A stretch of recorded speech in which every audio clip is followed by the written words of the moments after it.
TTV அவர்கள் அந்த ஏற்கனவே இவர் அடிப்படை உறுப்பினர் நீக்கப்பட்டவர். இவர் எங்கள் கட்சி பற்றி பேசுவதற்கு எந்த தகுதியும் அருகதையும் கிடையாது. இது அம்மாவால் நீக்கப்பட்டவர். இப்படி எப்படி போய் உனக்கு அம்மாவுக்கு நல்லா செஞ்சுருந்தா அம்மா உன்னை ஆதரிச்சிருப்பாங்களே, இல்லை அம்மா கட்சியில் வச்சிருப்பா, உறுப்பினராக கூட வச்சுக்கல.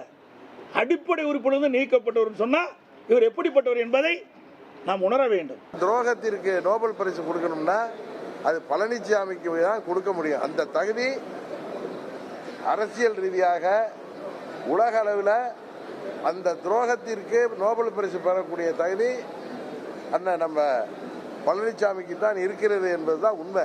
அரசியல் தவறால் பாதிக்கப்பட்ட 104 சமுதாயத்தைச் சேர்ந்த மக்கள் அவரை அன்றைக்கு தோற்கடித்தார்களா, அதை விட மோசமான தோல்வியை அவர் தென் தமிழ்நாட்டில் சந்திக்க போகிறார். ஒரு குருட்டு அதிர்ஷ்டத்தில் தவழ்ந்து 4 ஆண்டுகள் முதலமைச்சராக இருந்த பிறகும் கூட அவருடைய தரம் அவ்வளவுதான் இங்கு காமிக்கிற அளவுக்கு, அதுவும் கரூரில் ஒரு கொடூரமான துக்க சம்பவம் நடந்திருக்கிறப்ப குள்ளநரித்தனமாக நம்ம ஊரில் சொல்லுவாங்களா, ஆடு நினைதுன்னு ஓனாய் அழுத கதையா, இவர் என்னமோ அவங்களுக்கு ஆதரவாக பேசுகிற மாதிரி பேசினா அவங்கெல்லாம் ஏமாந்து இவரோட கூட்டணிக்கு வந்துடுவாங்க. எவ்வளவு ஒரு தரந்தாழ்ந்த அரசியல் இதுவரை நாம் கேள்விப்படாத அளவிற்கு தமிழ்நாட்டில் கூட்டணி சேர்ந்துட்டா பாஜகவை அதிமுக கலட்டி விட்டுருவாங்க. உங்களுடைய கற்பனை அவர் என்னங்க ஒரு கட்சியில் ஏங்க இதெல்லாம் ஒரு கேள்வி கேட்கலாமா?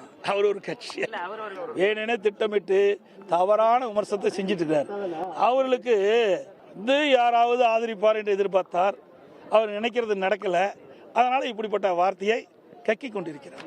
அண்ணன் செங்கோட்டையன் அவர்கள் அவர் இத்தனை நாட்கள் யோசித்து அந்த முடிவை எடுத்திருக்கிறார் என்றால் உறுதியாக பழனிசாமிக்கு பாடம் புகட்டுவதற்கு அவர் தயாராகிவிட்டார். துரோகத்திற்கு நோபல் பரிசு கொடுப்பதற்கு அவர் தயாராகிவிட்டார் என்பதுதான் அவருடைய நடவடிக்கைகள் தெரியுது. இதில் அம்மாவின் கட்சியாகிய அனைத்து இந்திய அண்ணா திராவிட முன்னேற்ற கழகம் எங்களுக்கு எதிரி கிடையாது. நான் ஏற்கனவே சொல்லியிருக்கேன், எடப்பாடி திமுக தான் எங்களுக்கு எதிரி. எடப்பாடி என்கிற துரோக மனிதர் தான் அம்மா மக்கள் முன்னேற்ற கழகத்தின் எதிரி. அதை தாண்டி வேற யாரையும் நாங்கள் எதிரியாக அது ஒன்றும் இல்லை, வீணா போனது. அதை பற்றி பேசி என்ன பேச்சு? வேஸ்ட்டு, பேசுறதே வேஸ்ட்டு, கால நேரம் தான் வீண். இப்படிப்பட்ட உள்கொடுத்து வேலை செய்கிற காரணத்தினால தான் அதிமுக 2020 ஆட்சி பிடிக்க முடியாத ஒரு சூழ்நிலை ஏற்பட்டது. இன்றைக்கு எல்லாம் தெளிவுபடுத்தி விட்டாங்க. பயிர் செழித்து வர வேண்டும், அதில் இருக்கிற களைகளை எடுக்க வேண்டும். களைகள் எடுக்கப்பட்டது, பயிர் செழித்து வளரும், நல்ல விளைச்சல் கொடுக்கும். அதிமுக அடுத்த ஆட்சி அமைக்கும். பழனிசாமி தான் நான் அன்றைக்கே சொன்னேன். அவரும் அவரை சேர்ந்தவர்களும் இன்றைக்கு ஊடகத்தில் பார்த்தா ரொம்ப பரிதாபமாக இருக்கிறது. புரட்சி தலைவர் கண்ட அந்த இயக்கம், அம்மா அவர்கள் 30 ஆண்டுகள் கட்டி காத்த இயக்கம் இன்றைக்கு அதிமுகவே இல்லைங்கிற நிலைமைக்கு அது எடப்பாடி திமுகவாக உருப்பெற்ற பிறகு பழனிசாமி என்ன ஒன்றை உணர்ந்திருக்கிறார் என்று தெரிகிறது. தன் தலைமையிலான கட்சி உறுதியாக இந்த தேர்தலில் வெற்றி பெற முடியாது. அதனால் விஜய் தலைமையை ஏற்று அவரிடம் கூட்டணி செல்வதற்கான ஒரு அழைப்பாகத்தான் விஜய் எங்களை ஏற்றுக்கொள்ள வேண்டும் என்று அவர் சொல்வதாகத்தான் அது எல்லோருமே பேசிக்கொள்கிறார்கள். விஜய் போய் அது மாதிரி பழனிசாமி தலைமை ஏற்றுக்கிட்டாருன்னா அது அவருக்கு அது இட்ஸ் லைக் சூசைட் அட்டம். அதிமுகவில் இருக்கின்ற பொழுதே குழி பறிச்ச காரணத்தினால தான் நாங்கள் வெற்றி வாய்ப்பு இழந்துட்டோம். இப்படிப்பட்ட துரோகிகள் அதிமுக இருந்த காரணத்தினால தான் எங்களை 2021 ஆட்சிக்கு வர முடியல. புரியுதுங்களா? என்னைக்குமே டிடிவி பழனிசாமிக்கு சிம்ம சொப்பனம் தான். பழனிசாமியை நான் வீழ்த்த வேண்டிய அவசியம் இல்லை. அவரே கொல்லிக்கட்டையை எடுத்து தலையை சொரிஞ்சிட்டு வர்றாரு. யாரை கண்டாலும் பயம். அதனால எனக்கே வேலை இருக்காது போல இருக்கு. அவரே எல்லா வேலையும் இந்த எலெக்ஷனில் முடிச்சுக்குவாருன்னு நினைக்கிறேன். அனைத்து இந்திய அண்ணா திராவிட முன்னேற்ற கழகத்தை பிடிக்க எத்தனை எட்டப்பர்கள் எத்தனை துரோகிகள் வந்தாலும் வீழ்த்த முடியாது. இது எங்கள் பகுதியில் இருக்குது உண்மையான அனைத்து இந்திய அண்ணா திராவிட முன்னேற்ற கழகம். என்ன காரணம், இப்படி ஹோம் மினிஸ்டரை பார்த்துட்டு வெளில வர்றப்ப முகத்தை மூடிக்கிட்டு வர வேண்டிய அவசியம் என்ன இருக்குது?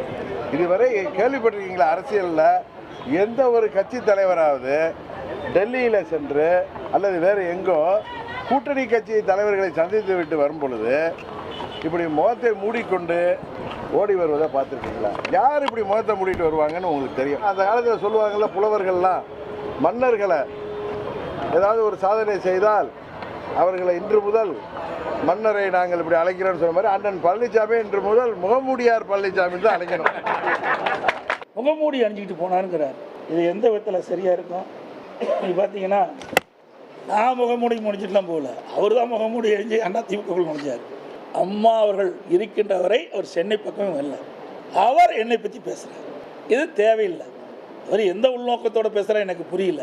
என்னை பொறுத்த வரைக்கும் பழனிசாமி முதலமைச்சர் வேட்பாளர் அப்படிங்கிற ஒரு என்டிஏ கூட்டணியின் முதலமைச்சர் வேட்பாளர் என்கிற முறையில் அவர்கள் அதில் தொடர்ந்த பட்சத்தில் என்னால் அதை மறுபரிசீலனை செய்வதே முடியாது என்பது தான் உண்மை. துரோகத்திற்கு உள்ளாக்கப்பட்ட நாங்கள் பழனிசாமியை முதல்வாக்க வேண்டும் என்பதற்காக அந்த கூட்டணியை ஏற்றுக்கொள்ள வேண்டும் என்று அவர்கள் சொல்வது அது நியாயமாக தெரியவில்லை. எங்கள் நிர்வாகிகளும் எங்கள் தொண்டர்களும் பழனிசாமியை நான் முதலமைச்சர் வேட்பாளராக ஏற்றுக்கொண்டேன் என்று சொல்லவும் முடியுமா? என் நண்பன் வெற்றி அவருடைய ஆன்மாலாம் மன்னிக்காது. நான் போய் பழனிசாமி முதலமைச்சராக இருந்துக்கிட்டேன்னா இவரை முதலமைச்சராக்குவதற்கு காரணமானவர்கள் நாங்கள். எங்களை அவர் எல்லாம் ஃபேஸ் பண்ண முடியுமா? எங்களுக்கு ஆட்சி அதிகாரம் இருப்பதை விட தன்மானம் தான் எங்களுக்கு முக்கியம். அது ஒரு முள் இம்மையளவு நான் விட்டு கொடுக்க மாட்டேன். எதற்கும் அஞ்சாத ஆட்சி, யாரையும் என்னை மிரட்டியும் பார்க்க முடியாது, பண்ண முடியாது. எங்களுக்கு தன்மானம் தான் முக்கியம்னு பேசுகிறவர் இப்போ போய் டெல்லியை போய் ஆதரவுக்கு தேட வேண்டிய அவசியம் என்ன? திருட்டுத்தனமாக போய் ஹோம் மினிஸ்டரை பார்த்துட்டு வந்த பழனிசாமி கட்சி ஆரம்பித்து என்னவோ 72லேருந்து நடத்துகிறவர் மாதிரி பேசுகிறாரு. மற்றவர்களால் அவர் என்ன தேர்தலில் நின்று ஜெயிச்சு தான் முதலமைச்சர் வேட்பாளர் ஜெயிச்சு வந்தாரா? எப்படியெல்லாம் புருடா விடுறாரு தீராருன்னுட்டு சில பேரை கைக்கூலியாக வைத்துக் கொண்டு ஆட்டம் போட்டு இருக்கிறீங்க. அந்த கைக்கூலிகள் யார் என்று அடையாளம் காட்டப்பட்டு விட்டோம். அதுக்கு விரைவில் முடிவு கட்டப்படும். சில கைக்கூலிகள் செயல்படுகிறார்கள் சொல்றாரு. யாரு இப்போ செங்கோட்டையன் யாரோட கைக்கூலின்னு சொல்றாரு? டிடிவி தினகரனோட கைக்கூலியா இல்லை ஓபிஎஸோட கைக்கூலியா? அவர் யாரை அடிக்கடி போய் சந்திக்கிறாரு, எங்கே போய் சந்திக்கிறாரு? கரெக்டா? அதனால் பழனிசாமி முன்னுக்கு பின் முரணாக பேசுவது, அவர் தோல்வி பயத்தில் உணர்வது தெரிகிறது. உறுதியாக இந்த தேர்தலில் பழனிசாமி தோற்கடிக்கப்படுவார். அதில் கூட்டணியில் உள்ளவர்கள் தான் யோசிக்கணும். ஏன்னா தமிழ்நாட்டு மக்கள் உறுதியாக பழனிசாமியை புறங்கும் தள்ளுவார்கள். அந்த 20% இந்த முறை 10% கீழே குறைய போகிறது என்பதுதான் உண்மை. நம்முடைய அனைத்து இந்திய அண்ணா திராவிட முன்னேற்ற கழக ஆட்சி கவிழ்ப்பதற்கு 18 பேர் கடத்திட்டு போனீங்க எம்எல்ஏ. அவர்களை கட்சியில் சேர்க்கு இதையெல்லாம் யார் ஏற்றுக்கொள்வது? பழனிசாமி பெரிய காந்தியோட பேரம் மாதிரி நீங்கள் பேசிட்டு மற்றவர்களை தாக்கி பேசுகிறோம். உங்களை நாங்கள் தாக்க ஆரம்பிச்சோம்னா நீங்கள் முக்காடு போட்டுட்டு வெளியில் வர முடியாது. புரட்சி தலைவி அம்மா மறைவுக்கு பிறகு சில பேர் அந்த கட்சியை கபலீகரம் பண்ண பார்த்தார்கள், ஆட்சி கவிழ்க்க பார்த்தார்கள். அதை காப்பாற்றி கொடுத்தவர்களும் யார் என்று உங்களுக்கு தெரியும். மத்தியில் இருக்கின்ற நமக்கு காப்பாற்றி கொடுத்தார். அப்போ ஒன்றும் பாஜகவோ மத்திய அரசோ அவரை காப்பாற்றலை. அன்றைக்கு பன்னீர்செல்வம் பிரச்சனைக்கு காரணம் என்ன என்பதை பழனிசாமி உட்பட தமிழ்நாட்டு மக்கள் எல்லோருக்கும் தெரியும்.